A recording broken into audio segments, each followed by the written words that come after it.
Okay, तो चलो शुरू करते हैं बिना आगे पीछे देखे, है ना। अभी अपन आज जो पढ़ने वाले हैं वो एरोप्लेन फंक्शंस के बारे में पढ़ने वाले, बेसिक पार्ट्स के बारे में पढ़ने वाले, है ना। बहुत से लोगों को पता नहीं रहता है, जैसे फील्ड में काम करने वाले को तो पता है कि क्या होता क्या नहीं, लेकिन जो कॉलेज कर रहे होते हैं या फिर बहुत से लोगों को नहीं पता होता कि कौन सा पार्ट्स क्या होता है या फिर कौन से फंक्शन में जाता है, वो कौन से डिपार्टमेंट में जाता है ना, ये नहीं पता। तो अपन आज इसी के बारे में पढ़ेंगे, है ना। चलो तो बता देता हूँ, है ना। शुरू करते हैं यार बढ़िया तरीके से, है ना। चलो तो सबसे पहले मैं बता देता हूँ कि ये पूरा एक एरोप्लेन है ना। ये पूरा क्या हो गया, एक एरोप्लेन हो गया है। यहाँ एरोप्लेन लिख देते हैं ना, इसको बैलगाड़ी मत समझना, ये एरोप्लेन है ना। जैसे तैसे देख लेना यार, बड़ी मुश्किल से बनाया मैंने चित्र, वैसे 4-5 मैंने फेंक दिया ताकि तुम लोगों को पता न चले कि खराब दिखे, है ना। अब सबसे पहले अपन जाते हैं, ये जो दिख रहा है ना, इसको अपन कॉकपिट बोलेंगे। ये जो दिख रहा है सामने का फंक्शन दिखता है ना, इतना, उसको अपन कॉकपिट बोलेंगे। तो यहाँ पर मैं कॉकपिट लिख देता हूँ, ये कॉकपिट। मैं आप लोगों को डिपार्टमेंट्स और उनके फंक्शंस के बारे में बताऊंगा, है ना। तो पहले अपन देखते हैं कॉकपिट। कॉकपिट का काम क्या होता है, ये यहाँ से कंट्रोल होता है ना, जितना भी जो भी चीज़ होती है वो कॉकपिट से कंट्रोल होता है ना। कम्युनिकेशन जो भी चीज़ें है वो यहाँ से होता है। तो इसका काम क्या होता है, यहाँ कंट्रोलिंग का काम होता है ना, तो अपन कंट्रोल लिख देते हैं। अब यहाँ पर जो ये दिख रहा है ये सेंसर होता है ना, ये सेंसर हो गया। ओके, सेंसर का काम क्या होता है, एयर डाटा को सेंस करता है ना, एयर डाटा को सेंस करता है। यहाँ पर एयर डाटा लिख देते हैं।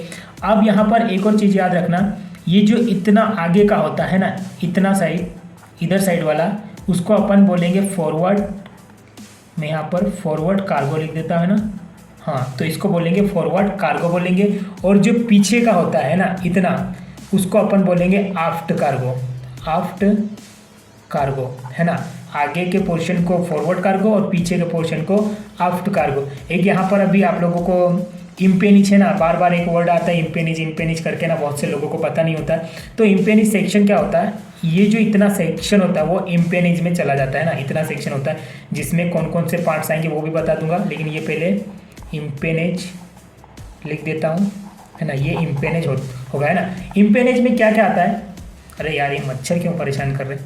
हाँ चलो, इम्पेनिज में क्या क्या आता है बता देता हूँ। एक तो ये आएगा आपके पास में वर्टिकल स्टेबिलाइजर, है ना, स्टेबिलाइजर। मेरी थोड़ी इंग्लिश कमज़ोर है, सुधार लेना आप लोग। और ये आपका आ जाएगा हॉरिजॉन्टल स्टेबिलाइजर, ये हॉरिजॉन्टल स्टेबिलाइजर हो गया, है ना। अब यहाँ पर एक पीछे इत्तू सा आता है ना, पीछे साइड, है ना, पीछे वाला जो गोल आता है कि नहीं, पीछे वाला जो ऐसा दिखता है, वहाँ पर APU होता है ना। APU ऑक्सिलरी पावर यूनिट, है ना। ये क्या करता है, पावर सप्लाई करता है। ओके, ये पावर सप्लाई करने का काम करता है। तो यहाँ समझ गए होंगे APU का काम, APU पावर सप्लाई करता है ना। यहाँ से जो भी चीज़ें होती है इधर जाता है। अब ये कहाँ पावर सप्लाई करता है पढ़ लेना, है ना, डीपली में। अभी फिलहाल बता रहा हूँ आपको यहाँ पर सिंपल, वो समझ लीजिए। अब ये चीज़ें हो गई। अब देखो यहाँ पर ये वर्टिकल स्टेबिलाइजर तो हो गया है, लेकिन यहाँ पीछे क्या लगा रहता है, यहाँ पर रडर लगा रहता है ना। वर्टिकल स्टेबिलाइजर में रडर लगा रहता है। तो रडर का काम क्या होता है, ये यहाँ पर मैं रडर लिख देता हूँ, है ना। ये रडर का काम क्या होता है, एग्जाम्पल अपन ये मान लेते हैं कि ये प्लेन हो गया, है ना, ये एरोप्लेन है। अब ये एरोप्लेन है समझ लेते हैं, है ना। ओके, तो ये एरोप्लेन है और ये वर्टिकल स्टेबिलाइजर, है ना। अब इसमें पीछे क्या है कि ये रडर लगा हुआ है ना। अब ये रडर का काम क्या करता है, रडर योविंग मूवमेंट करवाता है। कैसे योविंग मूवमेंट करवाता है, जैसे ये साइड टू साइड करवाता है। अगर ये राइट में मुड़ता है ना, तो एरोप्लेन को क्या करवाएगा, वो राइट साइड घुमाएगा, है ना। कैसे देखो, जैसे ये यहाँ पर रडर इस साइड हुआ, राइट साइड, तो जो एयर होगी ना इस साइड टकराएगी, है ना। इस साइड स्ट्राइक करेगी तो एरोप्लेन कैसा होगा, इस साइड। अगर मान लो ये लेफ्ट साइड, जैसे ये लेफ्ट साइड होता है रडर, तो जो एयर आएगी वो लेफ्ट साइड की ओर टकराएगी, मतलब एरोप्लेन इस साइड। तो ये जो काम होता है इसका, वो योविंग मूवमेंट करवाने का होता है, मतलब साइड टू साइड इस तरह से करवाने का काम होता है ना। दूसरा यहाँ पर फंक्शन बताया था हॉरिजॉन्टल स्टेबिलाइजर। अब हॉरिजॉन्टल में यहाँ पर देखो, यहाँ पर ना एलिवेटर लगे होते हैं ना। यहाँ पर मैं ये एलिवेटर लिख देता हूँ। ओके, ये एलिवेटर।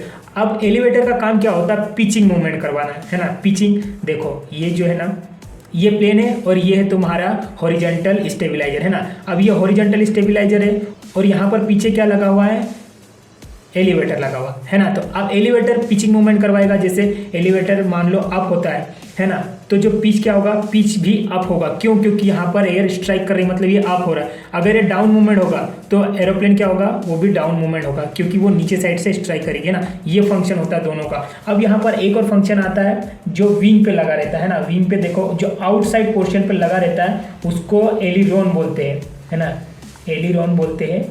ये हो गया एलिरोन, है ना। ये आउटसाइड में ही लगा रहता है, ओके, इनसाइड में नहीं लगा रहता है। इनसाइड में होता है वो फ्लैप्स लगे रहते हैं, है ना। इनसाइड में क्या लगे रहते हैं, फ्लैप्स लगे रहते हैं। अब ये जो एलिरोन होता है ना, एलिरोन का फंक्शन क्या होता है, एलिरोन का जो फंक्शन होता है वो रोलिंग मूवमेंट करवाना होता है ना, रोलिंग मूवमेंट करवाना होता है। जो एलिरोन का फंक्शन होता है, जैसे एक इस साइड मान लेते हैं, जैसे ये दोनों साइड लगे होते हैं ना, तो अगर इसको, जैसे ये एरोप्लेन है ना, एरोप्लेन ये जा रहा है ना, इसको अगर इस तरह से रोल करवाना है तो ये रोलिंग करवाने का काम करेगा, या फिर इस तरह से रोल करेगा, है ना। तो ये रोलिंग करवाने का काम करता है। जो एलिरोन्स होते हैं वो रोलिंग करवाने का काम होते हैं, है ना। ये फंक्शन होता है। अब इसमें से देखो जो एलिरोन, उसके बाद में रडर और उसके बाद में एलिवेटर, है ना, ये तीन जो होते हैं वो प्राइमरी फंक्शंस में चले जाते हैं ना, प्राइमरी कंट्रोल फंक्शंस बोलते हैं उसको, है ना, उसमें चले जाते हैं। बाकी का जो जितना भी है ना, जितने भी तुम्हारे फंक्शंस आएंगे वो तुम्हारे सेकेंडरी में चले जाएंगे, है ना। इतना समझ में आ गया।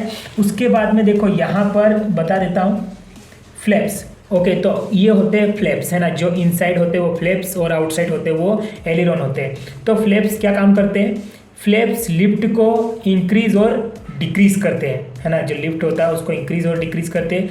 वहीं पर यहाँ पर क्या होता है, स्पॉइलर लगे रहते हैं ना, ऊपर साइड जो लगे रहते हैं वो स्पॉइलर्स लगे रहते हैं। स्पॉइलर का काम क्या होता है, वो भी लिफ्ट को चेंज करता है ना, लिफ्ट और ड्रैग को चेंज करता है। एक तरीके से इसको स्पीड ब्रेकर भी बोल सकते हैं अपन, है ना, स्पीड ब्रेकर, है ना, वो भी बोल सकते हैं। अब यहाँ पर ये चीज़ हो गया, लेकिन देखो ये चीज़ तो ठीक है आपने जान लिया, लेकिन इस फंक्शंस को क्या बोलते हैं वो सबसे पहले जान लो। इसको विंग बोलते हैं। क्या बोलते हैं, विंग बोलते हैं। और ये सारे फंक्शंस विंग में ही आते हैं। विंग का काम क्या होता है, लिफ्ट को इंक्रीज करना होता है ना। जो विंग का काम होता है वो लिफ्ट को जनरेट करता है, समझ गए, है ना। अब यहाँ पर देखो ये जो पूरा पोर्शन दिख रहा है ना, ये जो इतना पूरा है ना, इसको अपन फ्यूजलाज बोलेंगे। क्या बोलेंगे, फ्यूजलाज, है ना। ये जो पूरा हो गया वो फ्यूजलाज बोलेंगे, है ना। अब क्या बाकी है, यहाँ पर एक और एरिया आता है, लगेज एरिया, है ना। यहाँ पर नीचे साइड देखना वाला लगेज, जितना भी आपका लगेज होगा, है ना, वो नीचे साइड में ही यहाँ पर आपका लगेज होगा। वो लगेज यहाँ पर रखेंगे, है ना, आपके साथ नहीं ले जाने देंगे। अब बाकी है यहाँ पर मैं आपको बता देता हूँ। अब इंजन होता है ना। अब इंजन का क्या काम होता है मैं बता देता हूँ। वो होता है थ्रस्ट जनरेट करना, है ना। अब इंजन थ्रस्ट जनरेट नहीं करेगा तो कैसे क्या एरोप्लेन उड़ेगा, है ना। तो इंजन का जो काम होता है वो थ्रस्ट जनरेट करना होता है। अब पता है फ्यूल टैंक कहाँ लगा रहता है, मैं आपको बता देता हूँ। फ्यूल टैंक देखो ये जो दिख रहा है यहाँ लगा रहता है, और इधर विंग में भी लगे रहते हैं फ्यूल टैंक, है ना। तो ये तुम्हारा फ्यूल टैंक हो गया, फ्यूल टैंक। अब फ्यूल टैंक मतलब फ्यूल सप्लाई करना, है ना। इनका फंक्शन क्या होता है, फ्यूल सप्लाई करना होता है। अब और यहाँ पर मैं आपको बता देता हूँ कुछ चीज़ें ऐसी छुट्टी है जो भी तुम जान लो ताकि बेटर रहेगा, है ना। ये होता है एंटेनास, है ना। ये एंटीना होता है। एंटीना का काम आप लोगों को पता है, जीपीएस कम्युनिकेशन, है ना, ये प्रोवाइड करना होता है, राइट। ओके, तो मैं तुमको एक और चीज़ बता रहा हूँ। यहाँ पर ये होता है डोर्स, है ना। ये डोर्स ये बाहर निकलने अंदर जाने के लिए होता है ना। इसको हिंदी में दरवाज़ा बोलते हैं। एक और चीज़ छूट गई है यहाँ पर, देखो यहाँ पर ना लैंडिंग गियर होता है ना, यहाँ होते हैं, और ये विंग के नीचे भी लगे रहते हैं ना। तो ये इनको लैंडिंग गियर बोलते हैं, राइट। ये लैंडिंग गियर होता है, मैं लिख देता हूँ लैंडिंग गियर। इसको लैंडिंग गियर बोलते हैं, जो एरोप्लेन को लैंड करवाने में काम करते हैं, मतलब एरोप्लेन को उतारने में काम करते हैं, है ना। एक और फंक्शन छूट गया है ना। नॉर्मली बहुत से हवाई जहाज में वो फंक्शंस नहीं होता है और किसी किसी में होता है। तो यहाँ पर देखो इस टाइप का कुछ लगा रहता है ना, जो इस टाइप से ऐसा रहता है, उसको बोलते हैं विंग टिप शार्कलेट्स, है ना, शार्कलेट्स। विंग टिप शार्कलेट्स बोलते हैं, जो फ्यूल इफिशियंसी को इंक्रीज करता है, मतलब फ्यूल इफिशियंसी को बनाकर रखता है। जो बेसिक है ये सिस्टम तुमको जानना ज़रूरी है, ताकि कोई भी पूछे तो नॉर्मल आप बता सको, है ना। जितना भी अगर डीपली में जानना है तो जो भी मैनुअल्स वगैरह है वो मैनुअल्स पढ़ना, उसमें अच्छे से दिया है। बस यही बेसिक फंक्शंस है, इनको बेसिक तरीके से याद रखना। डीपली के लिए हम नए वीडियो में मिलेंगे, तब तक करते रहिए जो भी आप लोगों को भी करना है, जिनके भी साथ चैटिंग खेलना है, जिनके भी साथ बातचीत करना है, करते रहिए। तो मिलते हैं यार नेक्स्ट वीडियो में, तब तक धीरज बना के रखो, चैट वेट करो बढ़िया तरीके से, लव यू शव यू बोलो। Okay bye bye tata good night. Like कर देना, शेयर कर देना, सब्सक्राइब कर देना, ठीक है।